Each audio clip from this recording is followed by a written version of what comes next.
সাংহাইয়ের হুয়াংপো নদীর পাড় এখন শুধু ব্যবসা বাণিজ্যের কেন্দ্র নয়, হয়ে উঠছে সঙ্গীতের নতুন ঠিকানা।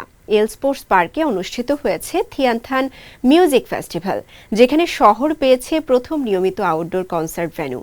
হাজারো তরুণ তরুণীর উচ্ছ্বাস, দুটি মঞ্চ, বিস্তৃত সবুজ লন আর আন্তর্জাতিক মানের আয়োজন, সব মিলিয়ে সাংহাইয়ের এই উৎসব এশিয়ান আউটডোর বিনোদনের মানচিত্রে নতুন অধ্যায় যোগ করছে। উদ্বোধনী শোতে পপ, র্যাপ থেকে শুরু করে সমসাময়িক ফোক, বহুমাত্রিক ঘরানার শিল্পীরা মঞ্চ মাতান। ৬০,০০০ বর্গ কিলোমিটারের সবুজ লনটি যেন মুহূর্তেই রূপ নেয় এক বিশাল উৎসবমুখর মিউজিক গ্রাউন্ডে। সাংহাইয়ের ডাউনটাউনে হুয়াংপো নদীর তীরে গেল রোববার পর্দা উঠল থিয়ানথান মিউজিক ফেস্টিভ্যালের। এল স্পোর্টস পার্কের বিস্তৃত সবুজ লনে হাজারো সঙ্গীতপ্রেমীর ভিড়ে জমে ওঠে শহরের প্রথম নিয়মিত আউটডোর কনসার্ট ভেন্যুর উদ্বোধনী আসর। বিশাল এই ভেন্যুটি একসঙ্গে ৩০ থেকে ৫০,০০০ দর্শক ধারণ করতে সক্ষম, যা সাংহাইয়ের বিনোদন শিল্পে নতুন মানদণ্ড স্থাপন করতে চলেছে। ফেস্টিভ্যালে মোট ২টি স্টেজ এবং ৮টি শ্রোতা অঞ্চল তৈরি করা হয়। দর্শকরা ইচ্ছেমতো দাঁড়িয়ে, বসে বা ঘাসের উপর শুয়েও সঙ্গীত উপভোগ করতে পেরেছেন, যা আউটডোর কনসার্টের এক অনন্য উন্মুক্ত পরিবেশ তৈরি করেছে। আজকের পরিবেশটা অসাধারণ।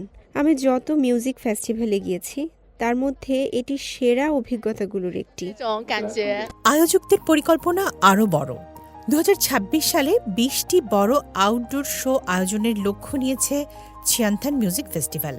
এর মাধ্যমে এশিয়ার আউটডোর এন্টারটেইনমেন্টে নতুন দৃষ্টান্ত স্থাপন করতে চায় তারা। ফেস্টিভ্যালকে সামনে রেখে ভেন্যুটি সংস্কার করা হয়েছে মাত্র ৩ মাসে। ১.৪ কিলোমিটার রিং রোড প্রশস্ত করে ১০ মিটার করা হয়েছে।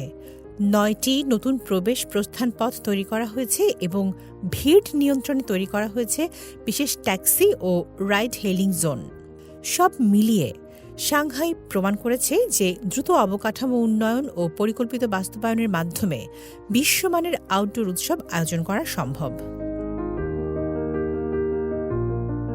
থিয়ানথান মিউজিক ফেস্টিভ্যাল শুধু একটি কনসার্ট নয়, এটি সাংহাইয়ের সাংস্কৃতিক আত্মবিশ্বাস, প্রযুক্তিগত সক্ষমতা এবং নগর পরিকল্পনার সার্থক সমন্বয়ের প্রতীক।